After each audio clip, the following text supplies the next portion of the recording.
right, old school NBA fans, self-research, NBA facts. Got another video for you. As always, thanks to anybody who watches my videos, subscribes to my channel. I really appreciate it. In this video here, I said I was going to do one to highlight Michael Jordan in 1993, a season in which he was top 3 for both MVP and Defensive Player of the Year. And I argue this was a better season that Nick Wright likes to go on and on about, 2013 season for LeBron. But I think the 93 season, even though he didn't win the MVP or Defensive Player of the Year, the totality of the season was better. He'll go on and on about the 27-game winning streak, yada, yada, yada. But Michael Jordan did something historic in 1993. How many players in the history of the NBA have led in 2 of the 5 major stat categories? We're talking about points, rebounds, assists, steals, and blocks. How many times has it been done where someone led multiple categories in the same season? Well, it hasn't been done a ton, but it has been done. Much less in recent years. Now, obviously, in the earlier years, before 1974, they did not track turnovers, blocks, steals. They just didn't track them. So all you have is points, rebounds, and assists. But even still, there were players who led in 2 of those categories. Let's just get right into it. The first player to do it on record was Neil Johnston in 1955 on the Warriors. He led the NBA in points, 22.7, kind of low actually, and rebounds, 15.1. He led in 2 of the 3 trackable major stat categories. Pretty cool, actually. Then after a 4-year gap, here comes the onslaught of Wilt Chamberlain doing this a bunch of times. 1960, 37.6 points, 27 rebounds. Unbelievable. The next year in 61, he goes for 38.4, 27.2 rebounds. Just ridiculous. It just keeps getting more silly. In 1962, Wilt Chamberlain goes for 50.4 points per game, 25.7 rebounds per game. Can you believe one of those years he got swept in the first round? It just never made sense to me at all. 1963, 44.8 points per game, 24.3 rebounds. Just making a mockery of the statistics. But when it came to winning, not so much. 1966, the last time Wilt Chamberlain did it, 33.5 points per game, 24.6 rebounds. He did it in 5 out of 7 seasons. Just unbelievable. Then in 68, you got Oscar Robertson, 29.2 points, but he led in assists, 9.7. Then there was about a 4-year gap, and then Tiny Archibald in his 3rd season had a unbelievably great season. Led the NBA with 34 points per game, 11.4 assists per game. Now, when it comes to single seasons, some people say Bill Walton, 1977. Obviously, Wilt Chamberlain, 62 with the 50-point, 25 rebound season. But Tiny Archibald has a great season that I don't really hear too many people ever talk about. Kareem Abdul-Jabbar, because they now started tracking steals and blocks, he's able to get it, and you'll see it a little more because there's now 2 more categories. Starting in 74, I believe it was, Kareem led the NBA in rebounds at 16.9 and blocks at 4.1. What's funny is, in the same season, you got Slick Watts, 8.1 assists and 3.2 steals. These 2 players led 4 of the 5 categories. 1977, now the merger has happened. You got Bill Walton, who led in both rebounds and blocks. 14.4 rebounds, 3.2 blocks. Don Buse, the same season, same scenario.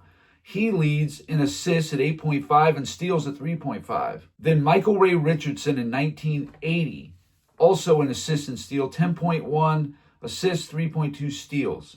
Then there's a 7-year gap before anybody did it again. And guess who it was? Michael Jordan, 1988, 35 points per game, 3.2 steals per game. So there's the first time Jordan did it. The next year, John Stockton, 13.6 assists and 3.2 steals. Then Jordan in 1990, his second time, 33.6 points, 2.8 steals. And then John Stockton does it the second time in 1992, 13.7 rebounds and 3 steals. With the steal.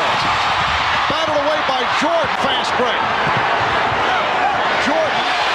Yes. The next season, Michael Jordan does, for the third time in his career, in 1993, 32.6 points per game and 2.8 steals per game. And Michael Jordan. And score back at him. That has not been one of Charles's forte, shooting from downtown. Then there was a 7-year gap until Allen Iverson in 2001, 31.1 points, 2.5 steals.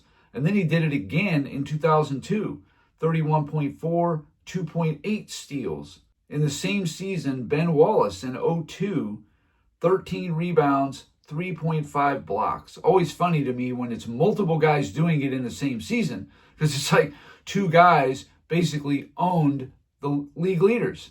Then there was a 5-year gap, and then Chris Paul in 2008, 11.6 rebounds and 2.7 steals. Then he did it the next year in 2009. He goes for 11 assists with 2.8 steals. Dwight Howard, also in 2009, goes for 13.8 rebounds, 2.9 blocks.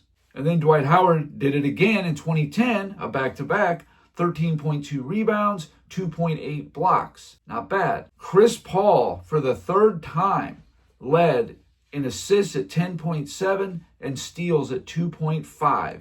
2 years later, Steph Curry led in points at 30.1 and steals at 2.1, but there is an asterisk because there were 3 other players that actually tied him at 2.1. So yeah, while he was the league leader, it was a tie, but still, he deserves to be on the list because he did have the most, whether tied or not. So he did technically lead the league in 2 categories. When you add it all up, the history of the NBA, it's been done 27 times. So that's about once every 3 years on average. So a semi-common thing. It was done by 16 different players. Now here's where the separation starts to occur. Of those 16 players, how many of them did it multiple times? As you can see, at the top, Wilt Chamberlain 5 times. That's probably never going to be broken. Maybe, but not anytime soon. Michael Jordan 3 times led in multiple stat categories in the same season. Chris Paul also did it 3 times. So you've only got 3 players who did it 3 times or more. And then Allen Iverson did it twice, John Stockton did it twice, and Dwight Howard did it twice. So you've got 6 total players ever in the history of the NBA that have led the league in multiple stat categories in the same season. Only 6 different players have done that multiple times. And only 3 have done it 3 times or more. And Michael Jordan is one of them. How crazy is that? And then the separator comes where Bill Walton and Michael Jordan are the only 2 players in the history of the NBA to lead the league in multiple stat categories in the same season and win a championship. Bill Walton did it in 1977. And the other one was Michael Jordan in 1993. Game is tied at 31. Came up very strong in the playoffs the last couple of years. Michael Jordan is the only player to lead the league in multiple stat categories and win a championship in the last 48 seasons. Think about that. Let that sink in. Rarefied air. These are the types of things the media will never mention. Either they don't know about it, they don't want to do the work, or they're just never going to bring it up because Michael Jordan's resume would just crush LeBron James. Now, I am working on a compilation. It's going to take some time. I was actually working on another project, but I am going to release a compilation. I'm going to do the best I can. It's a big job. But Michael Jordan's 1993 season, like I said in the beginning of the video, he finished 3rd for MVP. He was 2nd for Defensive Player of the Year. He won the scoring title. He won the steals title. He won the championship. And he won the Finals MVP. He became the 2nd player, actually now it's 3 players, to lead the league in multiple stat categories 3 times or more. It's Chris Paul, Michael Jordan, and Wilt Chamberlain. But the 93 season is where he became that. But one of 2 players to ever do that and win a championship, and the only one to do it in the last 48 seasons. Now that is historic. And this is a season that people just don't look at anymore.